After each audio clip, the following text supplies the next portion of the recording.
Hello and welcome to Open Minds UFO Radio. I'm your host, Alejandro Rojas, and I have with me Martin Turkey Gobbler Willis. That's right. Gobble, gobble. Gobble, Yeah. gobble. Karen thought that would be a cute one because it's Thanksgiving, and she figured you will be gobbling up turkey in a couple days. Well, as I mentioned before the show, it's my favorite holiday. I love Thanksgiving. Mm-hmm. It's Yeah. in the word. You're thankful, and people are in good moods. It's just it's a great time for family and get-togethers and all that. I just love it. I have a little bit of a love-hate for it, just because of the food. That in particular, yes. I love the food, but I hate it because I eat too much. It usually only lasts a short period of time because I inhale a large amount of food in a short period of time, and I'm done. And it's like, I'm stuff I can't even fit anything else in, and that's it. Yeah. Well, this is the first year that I've given up sugar that I'm going to be eating Thanksgiving. It's going to be really, I love me some pecan pie. Yeah. But that's a good thing to give up. Karen's been on keto, and I think I'm going to do it too because carbs and the sugar, and I think the sugar in particular, if you have body pain, like many of us old people do, like I have, back pain. I've talked about that on the show. But she has foot and back pain, and it's really gotten better since she's done this. Wow. Mm-hmm. Yeah, I mean, that's another benefit. I was unaware of that one. Mm-hmm. So, and that was not the primary reason she went on the diet. It was for, to lose weight. But these were benefits. And then she's actually got more energy, a better mood. So, yeah, it's been a very positive thing. She must be wandering around behind you somewhere. I don't know where. She's like in the kitchen or something, so I've got to be careful. I'll keep it down, yeah. So, yeah, that's cool. So so this is a happy time of year for you. Right, I like it. Yeah. So, my guest today, I think you've had him too, but it was so pleasant. I love this. Calvin Parker. Oh, my goodness, yes. I love Calvin. He's wonderful. He's so fun, and he is a fisherman through and through. Yeah. He fished before he got back from fishing, did the interview, and then went back to fishing. His whole event in Pascagoula, this thing he experienced, was when they were going out to go fishing. He is a true fisherman. He is, and he's just a nice gentleman. Mm-hmm. Such a fine gentleman, and I understand he's going to be doing a conference. Yes, and he will be at the International UFO Conference as well. I can't wait to meet him. I know. It's going to be a lot of fun to meet him, and we're really lucky that we're going to have him there because he said he only, because Philip Mansell talked him into releasing this book and then writing a new one, that he has hidden from the spotlight and stayed away from this UFO stuff. He's recently now come out, and he says he's going about a year, he's giving it, and it's already been several months. Yeah. He's going to do some interviews and then the Congress, and then that's it. And he's back putting it to bed. Just that's fishing. Right. I initially got Calvin connected to Philip and that whole situation because Calvin was starting to write a book on. Yeah, he was starting to write a book on his own, and I connected the two together. I was so glad the way that all turned out. I didn't realize that. Oh yeah. Yeah. Wow, because Philip had contacted us a while ago because we have the Wendell Stevens archives, and Wendell Stevens had written a book on the Pascagoula event, And so he had asked us if he could reprint that. Now, I wasn't so sure we had the rights, but I helped him out, and eventually he did secure all the rights he needed, and he did reprint the Pascagoula book that Wendell Stevens had written. But while that was going on, I had assumed that it was through that he had gotten a hold of Calvin Parker, but no, it was you. I just because I was in touch with him. Yeah, that's cool. And I saw that Philip was looking to do something, so I connected the two together, basically, and I was really glad the way it turned out. Wow, Excellent. That is really neat. Yeah. Way to go, buddy. All right.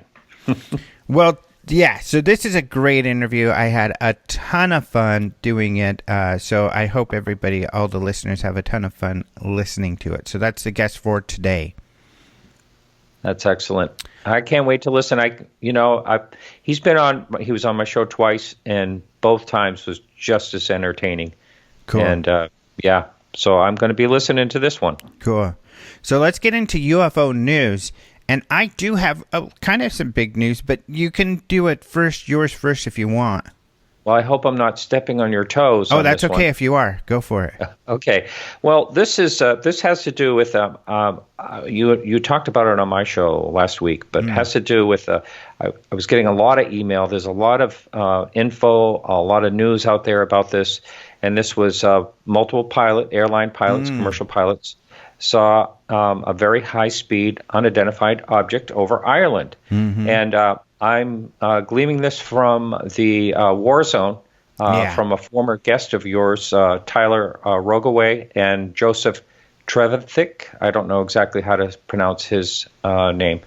But anyway, it's a great article, and it kind of goes into the details of it. And so I'll just read a little bit of that. In the pre-dawn hours of November 9th, this last just a week and a half ago or so, about 45 minutes before sunrise, at least three different airliners flying over the coast of southwestern Ireland reported seeing multiple identified objects. Now, they were like a bright light and going fast, and a lot of people, actually one of the pilots, if you listen to the audio, he speculates that it's almost like something re-entering the Earth's atmosphere, like space junk or something like that, in multiple pieces, because that's kind of what you see. But this does not act like that. As a matter of fact, it appears to be flying alongside one of these airliners, and then it appears to take off. And I believe it's either one or two people claim that they saw it climbing. So that's one thing that the trajectory would not do from anything coming down from space. It would not, climb to a, higher altitude. So I think this was a really good one. There's audio, like I said, on it. That's also available on that website. And it's a Virgin 76 pilot and I think it's two or three others talking about it. And one is saying something like, boy, I'm glad I'm not the only one seeing this, or he was just glad that he wasn't alone seeing that. And anyway, so the War Zone contacted the Irish, let's say it's a three initial organization like our FAA, and they basically wrote back, the Defense Forces do not disclose their operational procedures for operational security reasons.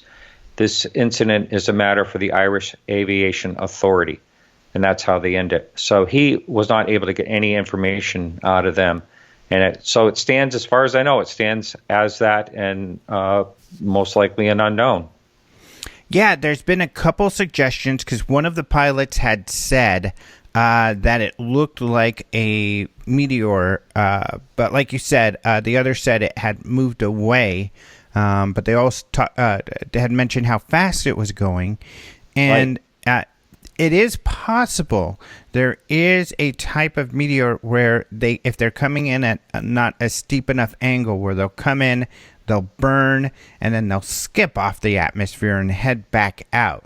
So that's a possibility that some people have been suggesting. But otherwise, yeah, really interesting case. And I'm still not even sure how all the audio got out, because in this story that you mentioned on the war zone, there is, the audio from the pilots, which is really interesting because, as you mentioned, the Irish Aviation Authority is investigating, and they are making it sound as though they don't feel like sharing anything. Right. They said that it was their procedure not to disclose their information, their investigation. So I guess we'll see what happens. But yeah, this sighting has definitely caught the attention of media around the world, and it is a very interesting one. Absolutely. And I just wonder if that's kind of going to be the end of the story. I suppose it would be, no matter what conclusion they come up with. Because I don't know what type of research, if there are researchers in Ireland that are into, that research things like this, into the UFO topic. I have a feeling that this one will not be the end, that we will hear more. And the reason I feel that way is that the media is paying such close attention, and they'll probably continue to. Very good reporters out there, such as Tyler Rogaway, who wrote this article, will probably keep on this. He's already made requests, so he probably will in the future. So, depending on what they find, especially if they discover that or conclude that it's something mundane, I think that they will feel then that it would be good for them to say something. So I could see them saying, we did determine that it was a meteor that skipped off the atmosphere or something like that. If we don't hear anything, then maybe they're having a harder time explaining what it is. So I don't know. I have a feeling that we will hear something in the future. Possible we won't, but I bet people will keep on it. And, for any listeners who are very interested, or if you're in the UK or Ireland, because typically governments do pay more attention to their own citizens. We've seen that in the past. Keep on them. Keep making requests, and maybe put it on your calendar for in a month to follow up and see what they say. Good idea. Mm-hmm. And, of course, we'd love to hear from you. Yes, and of course, we'd very much love to hear if you get a response. So, and we definitely will be updating our listeners should we be aware of any response coming to light in the future. And like I said, I have a feeling, especially Rogaway's really good. Even if he comes across any updates, I think he'll update. So we'll keep an eye on that and let people know. And this is like the third, actually, I think it's the third or fourth story that he's written on such encounters. Right. And we know, from our interview that you had mentioned earlier, that he now feels more empowered to write about UFOs ever since the Pentagon UFO study. And certainly the media, I think many people across the media feel the same way. And what I always, think of when I think of his interview is the comment that he made, which was that everyone in aviation is interested in UFOs, whether they admit it or not. I love it. Mm-hmm. Wow. That's pretty extraordinary coming from someone who's devoted his life to writing about all this. Right. Very interesting. Very, very interesting. So the story I was talking about is actually my latest story from Den of Geek, which posted this morning, which is about Jeremy Corbell's upcoming movie about Bob Lazar. And what's so great about this? We all knew that this documentary is coming up. Well, there's two aspects. I don't know that everybody knew that Mickey Rourke is the guy who is narrating it. And really? So I posted a brand new video. In fact, we are the first to post this trailer at Den of Geek, and I do have it posted at openminds.tv as well. The new trailer for Bob Lazar, which literally just came live a couple hours ago, which has the narration from Mickey Rourke. And you got to see this new trailer because it's really, really good. I mean, you can't watch this trailer without walking away very intrigued, whether you believe Lazar or not. So, really, really interesting. And the way I wrote it in the article, let's see if that line even I haven't even been able to review because I just posted the article on Den of Geek. Oh, yeah, they did leave it in. So here's the line that I used. In it, Rourke's gravelly voice fits the topic well. He sounds like a video game character in an Area 51 first-person shooter who has gone through hell. And that's what it reminds me of. I don't know if people remember. There was a video game that was huge, and I can't remember what it was. And it was kind of like Gordon was the name of the character because I remember people saying it. But it was this scientist like at an Area 51 top secret type of place, and everything goes wrong, and he's got to fight his way out with all these monsters and stuff. It was one of the first real big first-person shooters. And that's what it really reminds me of, because Mickey Rourke kind of sounds like this. Right. You know, yeah. That's not bad. Bizarre. Lives in Las Vegas, and he had to drive. He flew out to Area 51 on the Janet Airlines. You know, so yeah, he's perfect for the narration, and I think Mickey Rourke has been through hell. So I think. He's kind of looks that way anyway. Yeah. Yeah. So I remember, I think one of my favorite movies with him. Did you ever see Rumblefish? I think so. That sounds real familiar. Yeah, really good. It was a Brian De Palma, one of his very early, maybe even student film. Well, not student, but like one of his first films. It was a precursor to the one, something Boys. I can't remember. His big one, very stylistic with like Ralph Macchio and I think, lots of these guys, it was their first time. Martin Sheen. There's a lot of The Outsiders. Yeah, The Outsiders. Oh, The Outsiders, yeah.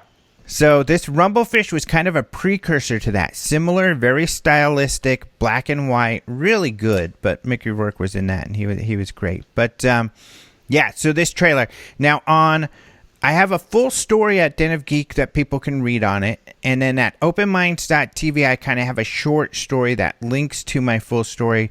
But at that link, I also have information on openminds.tv. I have another clip Jeremy gave me that shows Jeremy working with Mickey Rourke. So that's a lot of fun. I have a quote from Mickey Rourke on UFOs. And I have information on, and even a discount on going, if you're in the LA area or want to get out to LA to see the premiere of the Bob Lazar documentary in LA. There are tickets available, and you can do that. And I've got information on how to get your tickets at a discount at openminds.tv. I've been on the fence about Bob Lazar for a long time, and I had Jeremy on my show. I know you have him on your show a number of times, and I asked him, how does he feel about it, and he says he believes him 100%. Right. So I guess that's where the dedication to his hard work comes in. He believes him, and out of everything I've heard and everything I've looked into when it comes to Bob Lazar, I guess I would have to say that my strongest inclination to believe either some of the story or I can't say I believe all the story, but some of the story is that George Knapp thinks there's really something to it. Yeah. And I totally respect George Knapp. So that's kind of how I look at it.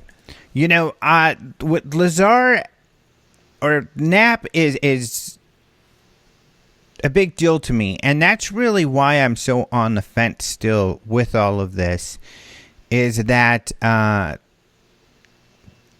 is because of George Knapp. George Knapp thinks that otherwise I wouldn't believe it at all. I mean, He's been caught in a couple things. Even Knapp will agree that he's probably not been truthful about his educational background, because that's verifiable.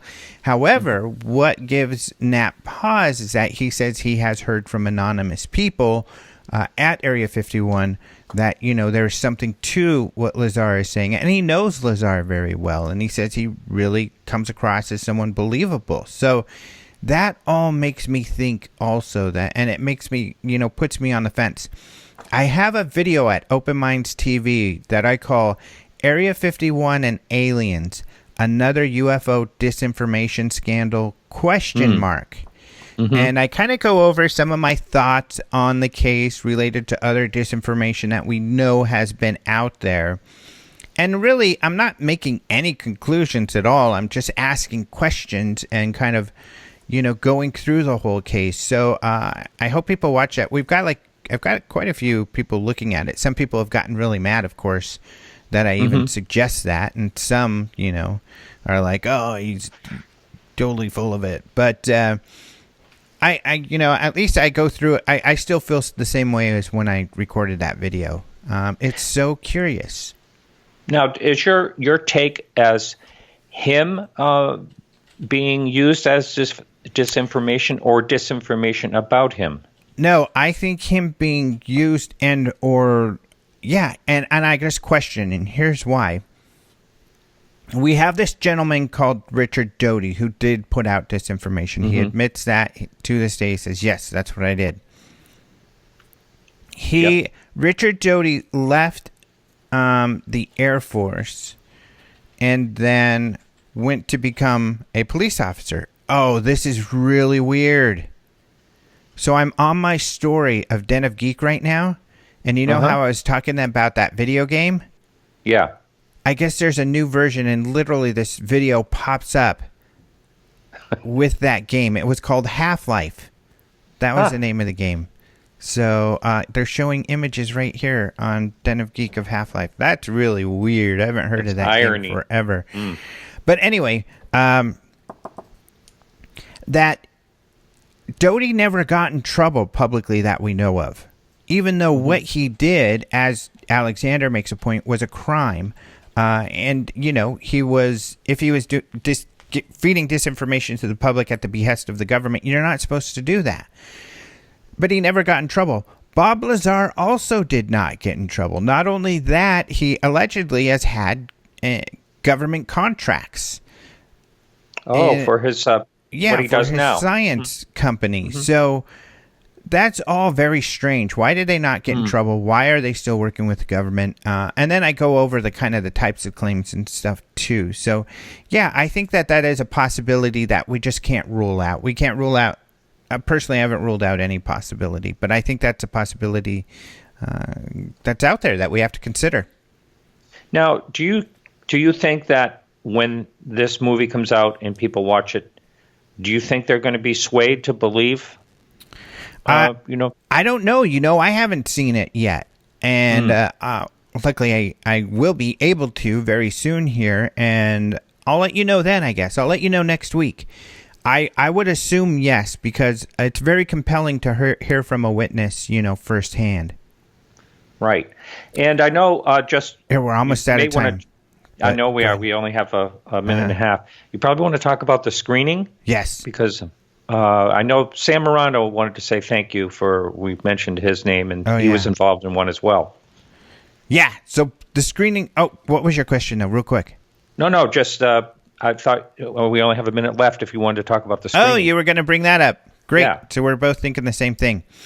Yeah, so I did get to go screen Blue Book, the first couple episodes. They put them together, and unfortunately, I guess the episodes are only going to be half an hour each. It was really good. It reminded me of Bryce Zabel's Dark Skies show a bit. More so even than X-Files, and I thought it would be more X-File-ish. But since it's historic, they're going into the past, it's more like Dark Skies. The CGI and the reenactment are really great. It is overly dramatized, which is, of course, it's a television show, so that makes sense that they would do that. And there are a little bit of facts that are off, like, they allude to Hynek starting with the Air Force in 1952 when Blue Book started. He actually started in 1947. Him coining the phrase UFO, he didn't, but the Air Force did. It was Ruppelt, Colonel Ruppelt of Blue Book, who actually really coined the phrase. But little stuff like that. Otherwise, really, really good. I really like it. I'll be writing a preview for Den of Geek here soon, so I'll probably have that up in the next week. But, yeah, it was a lot of fun. It was pretty cool. Great. And I know we're out of time. And we are out of time. So thank you, Martin of Podcast UFO, for joining us with the news. You're very welcome, sir. After this short break, we will be back with Calvin Parker.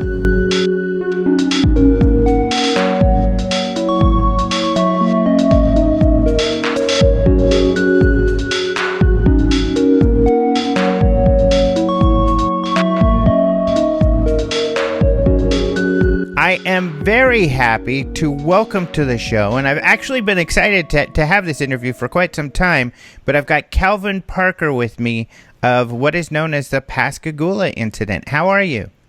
I'm great. How are you? I'm doing pretty good, especially right now. I'm so excited to talk to you. But where do you currently live? I live in Moss Point, Mississippi. That's about 6 miles from Pascagoula. Mm-hmm. And by boat, it's 25 minutes to where the abduction happened. So you're pretty close. I'm close, yes, sir. Matter of fact, that's a lot of the reason that I moved here was to see if I could see anything different or anything. Mm-hmm. Oh, interesting. So had you left the area for a period of time during your life? I did, and I moved back here in 2005. And that's about the time Katrina hit. And it just happened. I'll mess up everything. You know, we got 8 foot of water in our house, so we lost everything. Oh, no. But we did get moved back to the coast, and it's been great ever since. Mm-hmm. Well, good. So you talked about, the distance to the site by boat because you, it seems, think in fishing terms because you're still an avid fisherman. Every day.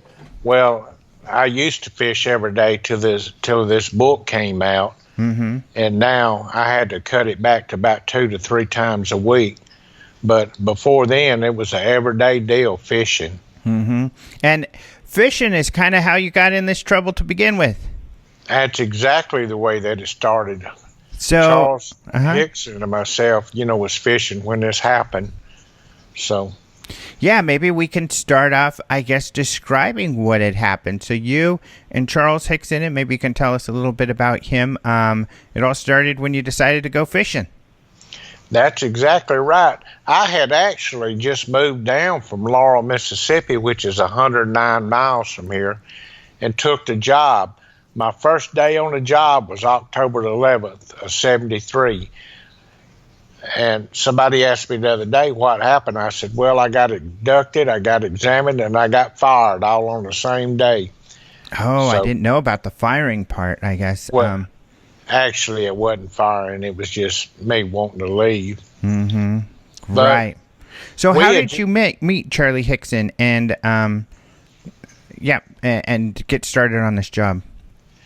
I had known Charlie all my life. Me and his children come up together, and Daddy and Charlie was good friends. I actually wasn't friends with Charlie. There was a big age difference there during the time. But I knew Charlie because we all used to fish together, and Daddy and Charlie hung out, and they fished together, and they'd take us along.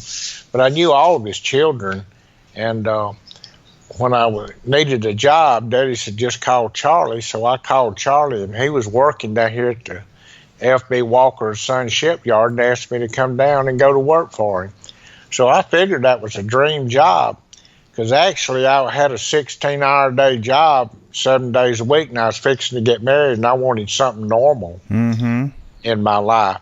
So I moved down. Charlie and I went to work the first day. I filled out my paper that morning, and we went out and put in about 7 hours in the shipyard working. And it was hot for an October day.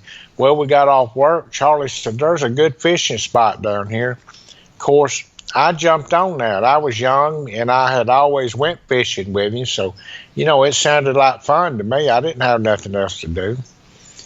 We went and got his fishing equipment. I didn't have mine with me.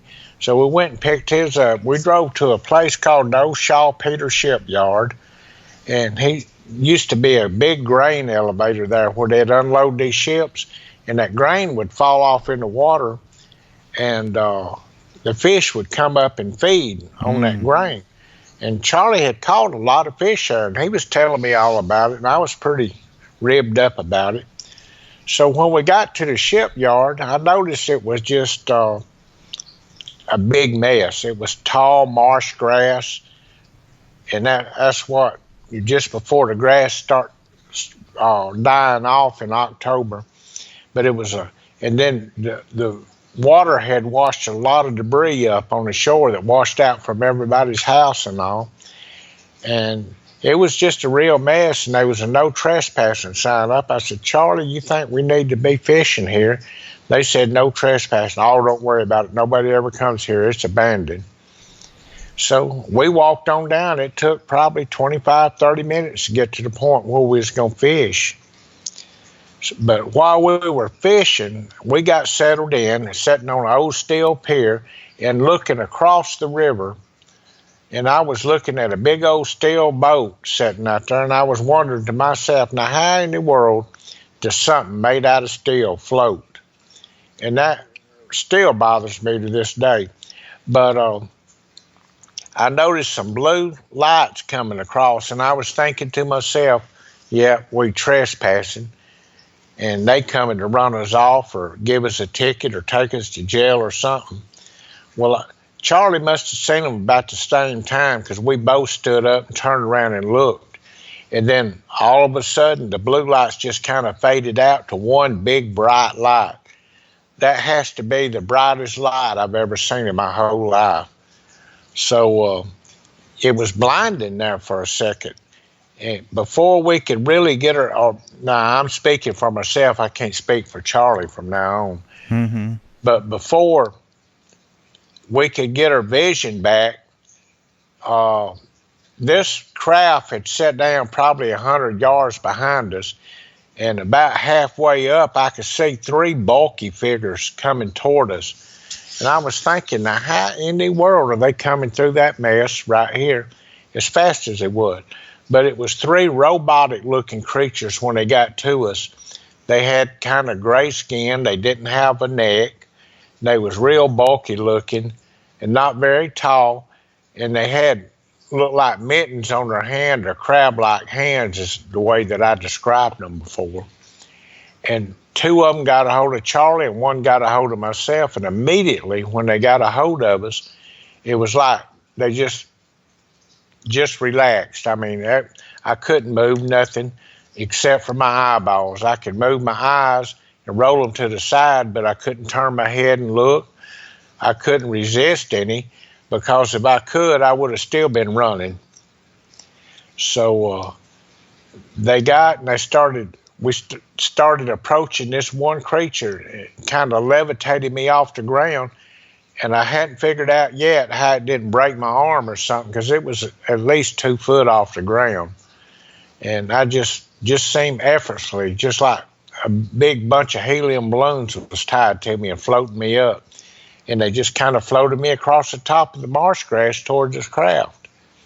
Well, the door was already open, and that's where the bright lights was coming from as we approached the craft. And I was trying to look, but I couldn't turn my head to see how big it was and what was going on, and try to see the best that I could where the lights was coming from, because the lights was coming from inside I meant, but there wasn't no light fixtures or anything. It was just looked like they was coming out of the walls. And when we stepped inside, it just looked like they kind of dimmed down, but I know they didn't, or didn't feel like they did, but I just had that feeling that they kind of dimmed a little bit. Mm-hmm. And they made a left turn, and then he made another right turn, and they took me into a separate room in there. Now, I hadn't seen Charlie since they picked us up and brought us aboard, so I don't know where he was at this time, but I imagine the ship was pretty big. They might have took him to another room. Well, they laid me on an examination table, and and it was about a 45-degree angle, and there's something about the size of a deck of cards, and was silver on the bottom that come out. I couldn't see the rest of it, but it come down about 2 foot in front of my head, and you could hear it click. Then it went to the side. Now, how it rotated around my head, I have no idea. But it clicked again, It clicked 4 times, and then it just shot back up into the ceiling. Well, when that happened, the old big ugly thing that brought me in here, and I call him that because it's just easier to describe him that way. And I feel like he was mechanical because the way that he moved and just seemed like he didn't have to think to do it. It was just somebody was doing it for him or something. So he was backed up out of the way. And then there's this little feminine looking creature that come out. And we just had an artist do kind of a sketch of it, and it looks almost identical to it. So, I'll post that one day or send it to you. But that'd be great. I think it's on your Facebook now. It's on my Facebook page. Okay. But anyhow, the little feminine creature, and I call it a she because I don't know yet that it is. Didn't know then. But you know how you get that feeling that you're a male and there's a female present? Mm-hmm. Or maybe a female has a feeling and it's a male present? Well, that was just a feeling that I had that it was a female. And I couldn't prove it because I rolled my eyes to the side when she come up. And she took her hands, and I noticed her hand. I did notice her hand because she reached right across my face and put one of her fingers down my throat. But I noticed she had fingers, and they was fairly long fingers. And she reached up, kind of going toward my sinus cavities. Well, that hurt pretty bad just then.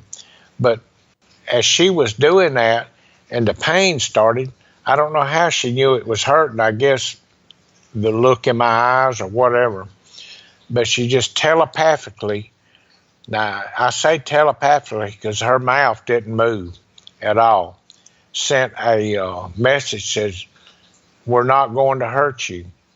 And she took her finger back out, and that's when she kind of mumbled from the bottom of her throat. It was like a goon, goon. And the big ugly creature, the robotic looking creature, came back over, grabbed me by the arm, and immediately when he grabbed me by the arm, it relaxed me. So he carried me back out. She went back into her room. He levitated me back up, carried me back out to the river, and set me down in almost identically the same spot he picked me up, except for I was facing the river then. And this is the first time I heard Charlie. He said, son, you okay? And I turned around and looked. And about the time we both got it turned around there and looking, the craft, the bright lights went off, and the craft just picked up about 25 foot off the ground. It looked like it just shot up like a missile. I mean, it was just a streak of light, like lightning going through the sky, and just disappeared. Wow. So Charlie said, well, sit down. Let's talk about this for a minute.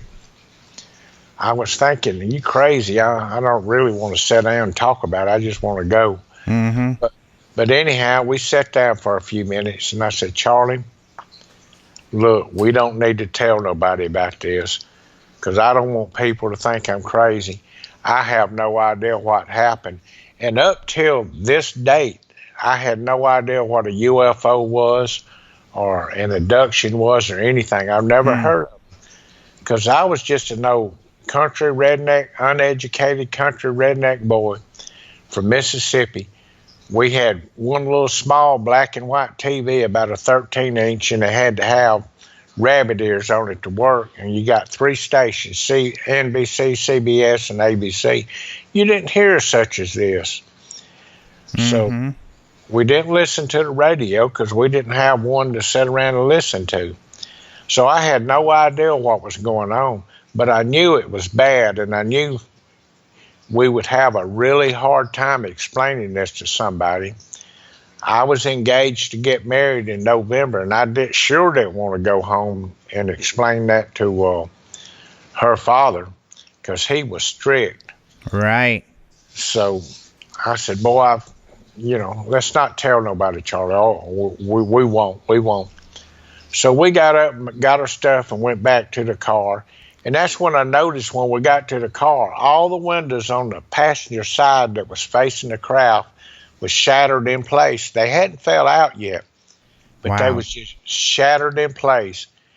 Now, when he reached and opened the door, the passenger side window on the front driver's side fell out, just fell down in little crumbles. So I figured that was a safety glass, or somebody told me later on that they had a safety glass in there to keep it from cutting you in case you had a wreck. And they had plastic in there, and that was probably holding that glass in. Mm-hmm. But we cranked on the car probably 15 minutes. Now, at this time, the car had less than 20,000 miles on it. Never had no trouble with it. But this thing would not crank. But I did notice one thing. The battery didn't try to run down on it or nothing. But it finally cranked up. It run really bad. But just as soon as it got cranked, we left. Charlie said, we need to tell somebody. I said, what did we just talk about, Charlie? We don't need to tell nobody. He said, well, there's a curb store up here. Now, for anybody that didn't know, back in they wasn't cell phones. And the curb stores had pay phones on the outside. So I pulled up to a pay phone and let him call somebody. I said, well, he can call, we'll get out of here. Then he can deal with that later on. But he called Keesler Air Force Base out of Biloxi, Mississippi. And they told him, we don't deal with any abductions or UFOs or anything. I heard him trying to tell them what happened. They said for you to call your local authorities, which would be the Jackson County Sheriff Department. So Charlie come back to the car and got another dime, put it in the phone, and we called the Jackson County, or he called the Jackson County Sheriff Department. So they said, well, we'll be there in just a minute. And they wasn't lying when they said a minute. They must have been right on top of us, because they showed up at the store, walked up to the car, looked in it, got me out, and gave me a field sobriety test, and checked to see if we was drinking and all, and said, follow us to the sheriff department. So they let us follow them back to the sheriff department, and when we got there, they separated us. They put him in a room and me in a room. Well, they came in and interrogated us, and of course, I told them just as very little as I could. I figured the best thing to tell them is, I just didn't know. Maybe I was sleeping and dreamed this or something. But anyhow, and I'm sure because of your hesitation, and I know I've read some of this, you didn't want to talk to anybody, like you said, and you thought you weren't going to.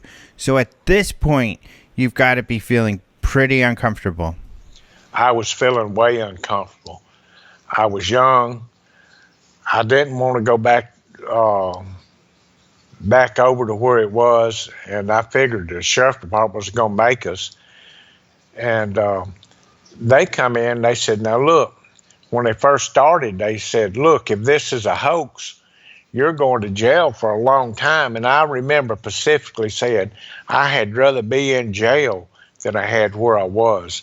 That's how much better it would be. And just here recently, I talked to the detective that come out and picked us up.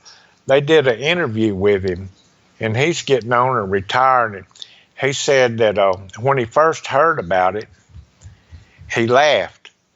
He said he wasn't going to laugh because they said, don't laugh when you hear that. He said, but when they told me what happened, I laughed. He said, but when I met you, Calvin, he said, I felt so sorry for you. He said, you were scared to death. And I was. And that's kind of, and that interview is posted online through the Sun Herald. But, he said, I've never seen that kind of fear in anybody. And it was not just him. It was 2 or 3 local officials there.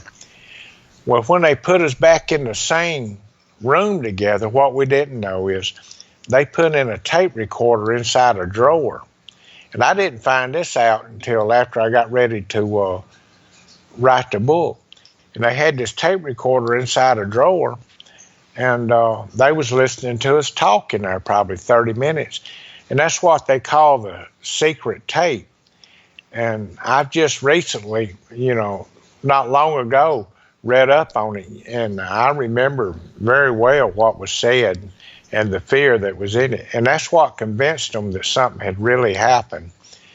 And that they said that, there's no way you could act out fear like this. If we did, we needed to be in Hollywood as actors. Did they treat you differently? So, for instance, they were probably very skeptical when you first arrived and were telling your story. But once you came out of that room where they recorded you, did they treat you differently? Did they seem to be taking you more seriously?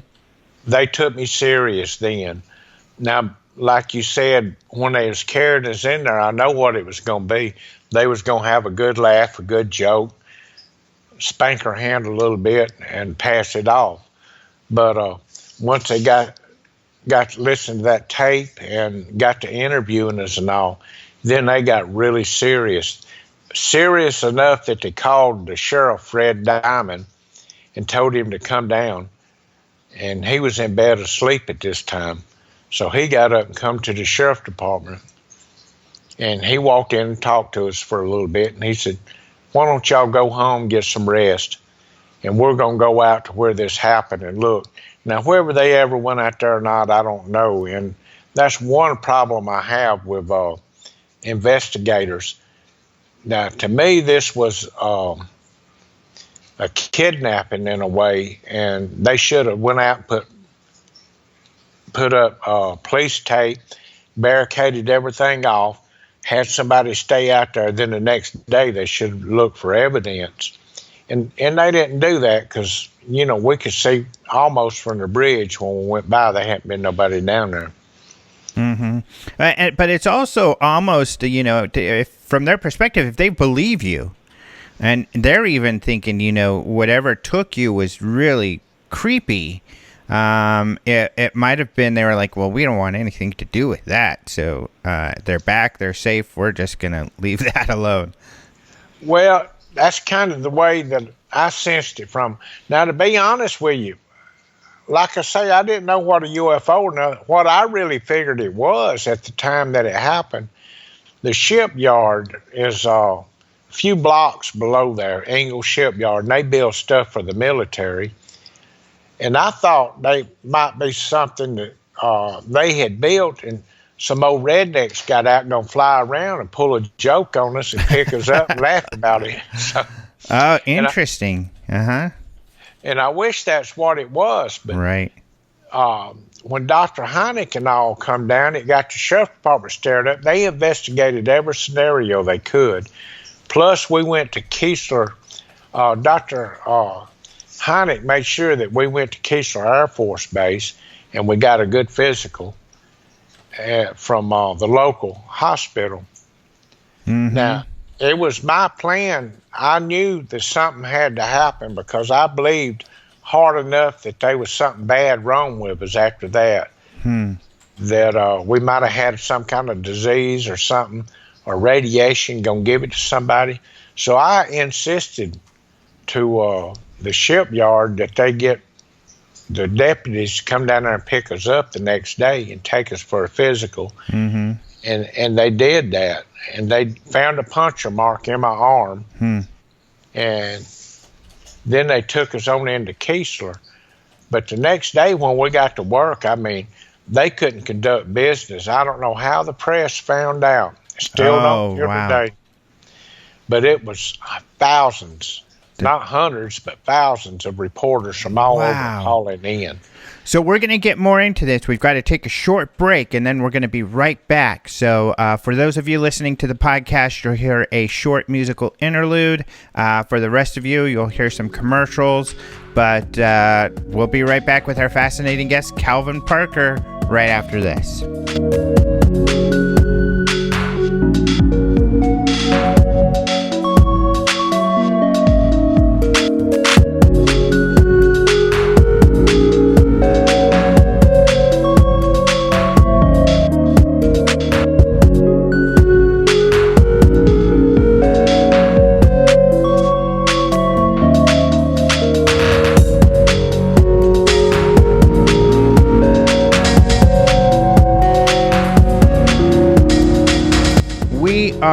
back. You're listening to Open Minds UFO Radio. I'm your host, Alejandro Rojas, and we have Calvin Parker, who had an extraordinary experience in 1973, the year I was born, it so happens, in Pascagoula, Mississippi. And you were talking about when you got back to work, the media had somehow found out about your encounter, and you said your work had thousands of press people there, I guess, with cameras and everything? It did. They couldn't get in the gate. Matter of fact, we brassed in. That's the same thing as clocking in on a time clock. And we went in, and they called us immediate to the office. They said, I don't know what's going on, but we can't get our phone lines freed up. We can't conduct business in here as long as y'all around here. Y'all can't be on the yard because everybody's going to want to talk to y'all. So I'm going to pay y'all to take off a couple of weeks and get away from here so we can get back to our business. But in the meantime, we've got to do a press release. Now, I'm going to call my company attorney, Joe Comingo, that represents us, to come down, and y'all tell him what happened, and he can do a press release for the press and all. Maybe we'll get some of these people out of here. So that's what happened, and he set up then for us to go to the hospital and to Keesler to get checked for radiation. And the shipyard handled all the press releases, and it was just amazing at the things that was going on. It was just happening. So we left there, and we went to the hospital, then we went into Keesler. And when we got to Keesler, the sheriff department had come down themselves to the shipyard because the media was so bad, but they came down and put us in a patrol car and did the running around just to keep the media away from us also, and I guess to kind of protect us away from everybody. When we got to Keesler, there was guys standing, well, they just flagged us on in the gate. We didn't even have to stop when we got there, and they took us on back to a building somewhere in the back. And these guys were standing there in these radiation suits with Geiger counters, I guess. And they stepped us out one at a time and separated everybody from us. And they checked us for radiation. And of course, it was nothing, maybe just a little bit above normal on me. And the reason why, I was working in the oil field for Schlumberger, and they run radiation tablets and checked the size of the hose and all. And, you know, so that would explain me having a little more than anybody else. Mm-hmm. But did you eventually then suffer any physical problems from this incident, do you believe? Yeah, I really do believe I did. I think that it affected me mentally so bad that it affected my health. And I know that's hard to understand for a lot of people. But, you know, I went days and days and days I couldn't sleep. I'd lay down, I'd sleep an hour and get up and walk around. I still do that till to this day, just because I guess I got in the habit of it. But it led later on into me having a stroke and 2 open heart surgeries. But I'm like an old watch. I just keep ticking. Mm-hmm. Well, that's good. So, a couple questions. First of all, in the images, you know, of the creatures that you all saw from back then and since, they have around their heads these spikes, kind of like rose bush thorns or something. Do you remember those? Could you share, like, what you felt that was, or what those look like? Now, to be real honest with you, that was on the big gray creature, the big robot creature that brought us in. The big ugly one? The big ugly one. And I don't remember seeing that. Charlie described that to a sketch artist at the shipyard and come up with them. But I just seen kind of a blurred looking face on them when I seen them, and I think that was due to the light where they carried me in. Mm-hmm. Now, the female creature inside the shipyard, I seen, or the one I called female, inside the ship. I could see all her facial features. She had regular ears, mouth, nose, everything just like kind of a human, except she didn't look human, but she, resembled one. Mm-hmm. Wow, that's so strange, huh? And then you had said earlier that in one day, you had started your job, and the next day you lost it. So soon after, even after all this media and stuff, you left. That's right. Now, let's see, this happened on the 11th. On the 12th, we took care of all of our business with Kiesler and all that. Well, that night, Dr. John Allen Hynek flew in on his own dime, him and Dr. Harder, and they wanted to see us on the 13th. And when they told me I could go, I lit out of there. I left. But Dr. Hynek, now he did go to the site and all and try to investigate it, but the marsh grass and all was so tall that he couldn't even get in and get a good look at it. But and he seemed to take you all very seriously. He did. I didn't know who the world he was. I just known him as Dr. Hynek, and I thought he was some kind of doctor to see if he was crazy or not. And I guess in one sense he was. And just when I started doing the book, I started reading up on him and all, because I stayed out of this. I did meet Bud Hopkins in 93. Bud Hopkins hypnotized me in 1993. And I did get to meet him. But until 93, I didn't know who Bud Hopkins was. But what I know, I was missing some time and I wanted to account for it. And a friend of mine, a very well-educated friend, was down. He said, look, there's a man that wrote a book on missing time. And I live in Tampa, Florida. And he said, they're doing a conference or something there. I thought, well, what's a conference? I still didn't know. I didn't keep up with none of it. He said, let me take you down there. So he did. He loaded me and my wife up. We went to Florida. Well, I said, now look, I don't want none of these people here, this UFO conference, to know me. I said, they probably won't know me, but if you mention my name, they could.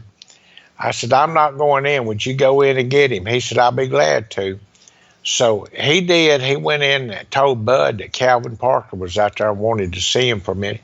And Bud said, tell him I want to see him. Tell him I want to see him to wait. Y'all go to my room. So we went to Bud Hopkins' room, and we waited on him probably 35, 40 minutes, and he showed up. And we talked probably a couple of hours. Then he said, let me hypnotize you. I can help you, I believe. And I agreed to it. I'd never been hypnotized in my life. Well, I didn't know Bud from anybody. I told the friend that was with me, I said, there's a ball bat in my car. Go get that ball bat, stand here. If he starts putting stupid stuff in my head, beat him to death with it, and I'll take the blame. I said, I don't know if I'd be hypnotized or not, but that was hypothetically me speaking in front of Bud just to let him know how serious I was. Because I didn't want to know nothing about it. And he put a post-hypnotic suggestion in my head that the only way I would remember it, if I remembered it on my own, that I wouldn't remember nothing I talked about in that unless I started remembering it, and I could remember then on my own. So even after the book come out, I didn't know I was hypnotized. Philip, the publisher of the book, got this information I had mentioned to him just out of thing. I said, I didn't know what all this was, and I met Bud Hopkins. Oh, you did? I said, yeah, he hypnotized me. He said, oh, well, Bud's passed away now. Well, I didn't know that. And he said, let me see what I can do. So he called Dr. Jacobs. Dr. Jacobs had Bud's old files and all, and he had the original tape where I was hypnotized, a little cassette tape, and they sent it to Philip. And Philip sat there and listened to it and transcribed it out into the book, every little word of it. So I never heard it. And then when they sent the book back for me to prove, I was looking in there and it said Calvin Parker's hypnosis. I said, hell, I never was hypnotized. So I started reading on it just a little bit, and it shocked me. My wife and my mother was sitting out on the back screen porch. And I went out there, I said, I was hypnotized. I didn't realize, I didn't know this. And I talked about a lot of stuff, but I stopped reading about it because I didn't want to put thoughts in my mind. And it shocked me. Did you ever read it then? Did you ever finish reading it? I never, to this day, I hadn't read it, just in that book. But wow. I started remembering it. And I tell you what triggered my memory. Linda Howe did interviewed me, and she did a lot of homework. I mean, a lot of homework. And she come up with stuff that I didn't think nobody else knew because I didn't talk about. And she started asking me some questions. And then she mentioned something about where I was hypnotized in there. And all of a sudden, all this stuff just started flowing into my brain. And it wasn't because I read it. It's because I remembered it just like it was the trigger that Bud had put in there. Mm-hmm. So, you know, Bud, he put a part of history, or brought out a part of history in my mind that I wouldn't have been able to deal with then, but I can deal with now, or not have much trouble dealing with it. And I appreciate him for that, although I never will get a chance to tell him. Yeah. Well, and so what do you remember then? What did what was he able to kind of dredge up in your mind that you recall currently? Well, the first thing that happened that really got my attention was in '73. When we was leaving, there was a car parked out there. Or when we came in, it was a car that was parked there. And I remembered the tag number verbatim off the car. And I looked it up, and I couldn't find the man that it belonged to, but I found a couple and they had got married. They was at their parking, and they had got married, and he recently died, and she was in a nursing home. And she said, yeah, we was there. We seen it. Well, she made me promise not to mention her name because, you know, she just didn't want that kind of publicity on her. But I actually remembered the tag number, the kind of car, and everything. Well, that's when I knew this hypnosis stuff was legitimate, because I really didn't even remember the car too much. And then in '93, I was fishing. I told my wife I was going to Cat Island, and that's 6 miles away from where I live by water. So I got in a boat, and I went out to Cat Island. I said, now look, I'll be back before dark, because during this time, I didn't fish at night any. I said, I will be back before dark. If not, call the Coast Guard. So while I was fishing, it was about noon, and I was fixing to eat my lunch. And I woke up. It was dark. I said, now, how did this happen? My lunch was still there, but it was 4 o'clock in the morning. So that was from noon that day to 4 o'clock the next morning. That was a lot of time that I couldn't account for. And Bud filled in the blanks. It was actually another abduction in this period where they had attempted to get something out of my nose. And that got me thinking back, well, you know, she did put her finger in my nose. So they must have put a transmitter in my nose, and there was blood all over my T-shirt. The next day I knew the blood was there, and I just threw the shirt away, and I wish I hadn't, because it might have been, you know, I know it was some of my blood, but it might have been some of hers too. They could have done some kind of DNA from it. Mm-hmm.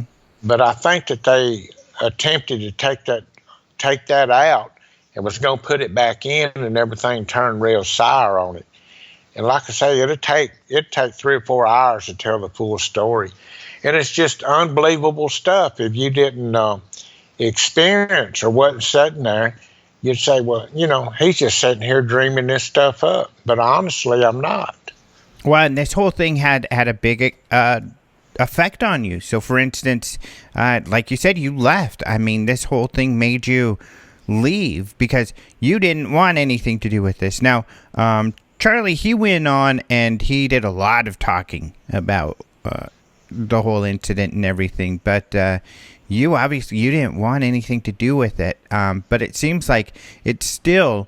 You couldn't run from it. You can't run from what you felt and I guess the trauma that you experienced. Well, that's another reason that I went ahead and did the book. I wanted to run from it. I would have been happy never to talk about all this anymore. I was through with it. We had company that flew in from Seattle, Washington, and a reporter showed up on my back doorstep unannounced with Associated Press, and just barged himself in. And what I wanted to do to him, I'm glad I didn't, because I would have put a world of hurt on him. But he just barged into the door and done an interview in the back door. And I didn't like it. I said, well, I got to stop this somehow. And then the next incident, what the book came out about, we was at a friend's wake. He had just passed away. And this is the recent book? This is the recent book, yes, sir. And we was at a neighbor at a friend's wake, and he had passed away. And I signed the log in, the visitation log. People started recognizing my name and coming up, asking me questions. That wasn't right. You don't do something like that, take away from this man's family and their grieving time and sit there and give a report to everybody that's just curious over what had happened. So I told my wife, let's go. We got in the car and left, and she said, maybe you ought to write a book. Well, I don't have the education to write a book, so I said, well, I'll get a ghostwriter and we'll do it. I knew that would never happen. I never would let a ghostwriter do it. So we got home. The next day, I woke up out of bed, and Philip was calling me on Charlie's book to ask me some questions in there. And we got to talking, and I said, he asked how I was doing, and I said, well, I'm not. All this is going on. He said, Calvin, to get everybody off your case, do yourself a favor. Write a book. Document it. It's there. Now, these people can't aggravate you and worry you and see it. He said, just accept it and go with it. So that's when it made a lot of sense to me. If I go ahead and get it out, I've never talked about, up until then, I had never talked to my friends, never talked to my family about this. If somebody wanted to talk about it, I'd turn around and walk away. So my family never asked me questions. My friends never did. And the people here in Jackson County never asked me questions because I wouldn't talk to them. So that's when I decided it's time to do a book and put it out here, let the world read it. So that's what I'm going to do. For 1 year, I'm going to sit here and talk about this, and go to these conventions and give interviews and all. Then I'm going off grid in a year. I'm not going to be like a lot of people and make a habit of going to these conferences every year. Hello?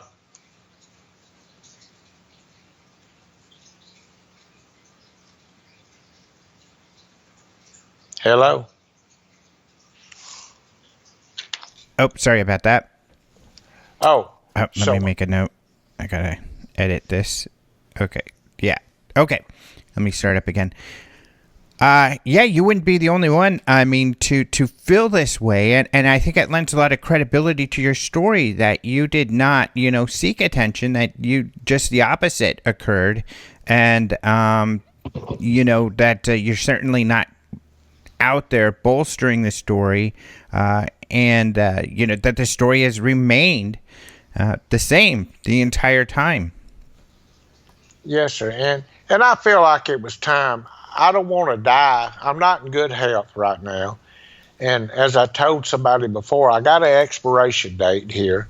And I don't want to die leaving my family in the air, my friends in the air, and the people really not knowing what happened. Now, whether it makes a difference to them or not, it don't matter to me.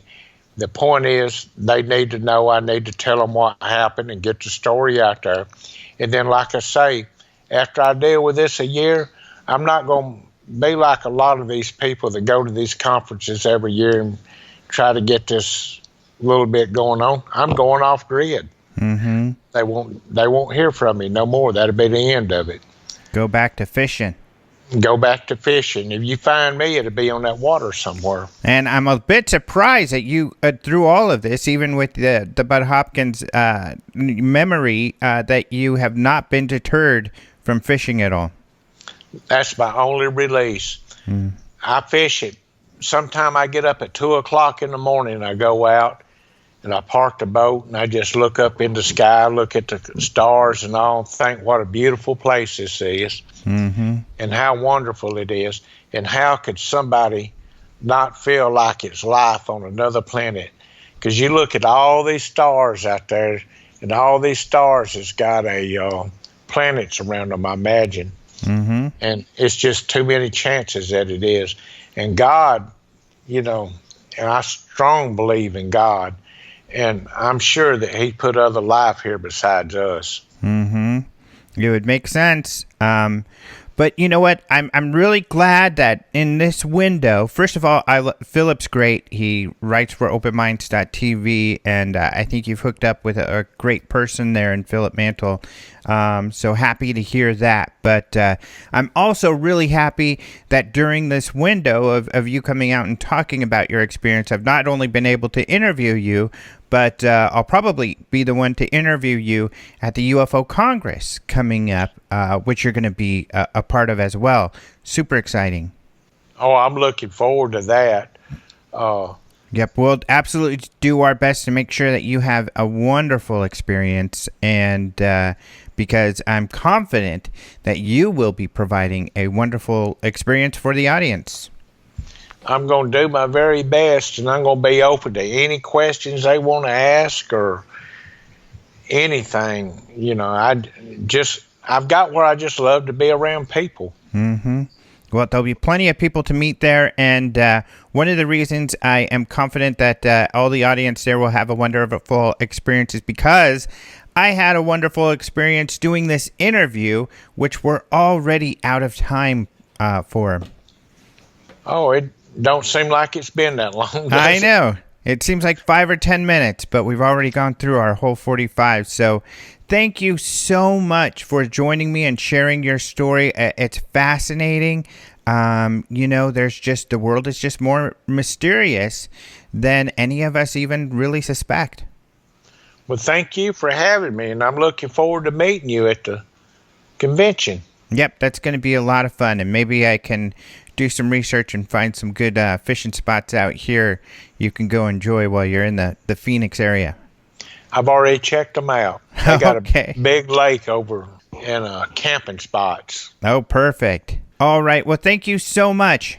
Thank you. I appreciate it. Thank you so much to Calvin Parker for being on the show. And how cool is it that Martin was the one who connected Calvin with Philip Mantle? I never knew that. You can find out more about these latest books at the Flying Disc Press. That's Philip Mantle's publishing house where he's publishing these books, and that's flyingdiscpress.blogspot.com. You can also find these books on Amazon.com, and I'll have links in the show notes, whether you're listening on YouTube or elsewhere. You'll be able to find those links at openminds.tv. In fact, links to all of the news that Martin and I talked about this morning, you can find them all at openminds.tv, including the information about the Bob Lazar movie that's coming up, this brand new trailer that Jeremy let us be the first to release out there to the public, and this little spot on Mickey Rourke and our exclusive kind of comment from Mickey Rourke about UFOs. So check all that out at openminds.tv, and then the link to the Den of Geeks story will be in that openminds.tv story as well. So lots of really, really cool stuff there. Speaking of cool stuff and the holidays coming up, we've really beefed up the UFO Congress store. So go to ufocongress.com. You'll be able to get to the store there, or just go straight to store.ufocongress.com. So if you've watched my UFO Seriously Live videos that I've done on YouTube at 6 p.m. on Thursdays, then you will have seen on the last couple this hovering UFO lamp speaker thing. Or maybe you saw the lamp speaker thing at Alien Con when we were there. Well, we've got a few of those left. We're getting more, but they're super cool, so check that out. We've also got more t-shirts. We've got hoodies, all kinds of stuff. One of the great things about our website, or the Congress being ran by a woman, is that we've got more women's styles. Also, we've got these LED lights where these aliens look like they're 3D. They're really cool. Everybody always sees ours at a conference. They're like, where can I get that? Where can I get that? And we've been looking for them. We got one as a sample, and but we found them. So we've got tons coming in, and they're only like $20. So you'll find those at UFO Congress store in the next few days. So we've got more videos going up about our products and stuff like this. We just want to get ramped up so you know all of the cool stuff that we've got for the holidays. So if you're shopping for a UFO or alien enthusiast, of course, if you're a listener, then you need to send the link to our store to your loved one so they know where to buy you cool stuff. So we're trying to hook you up here, people. So check all that out. Otherwise, I want to thank Martin Willis of Podcast UFO for joining us with the news. I want to thank Caleb Hanks for the opening and close music, Systematics for the bumper music, and of course, as always, I want to thank you, the listener, for one, for being here, for two, saying hi at Alien Con or at the Blue Book screening, whichever I saw you at. And, you know, I love you guys for being here. So thank you so much for listening. We'll have another great show next week. Until then, adios, muchachos.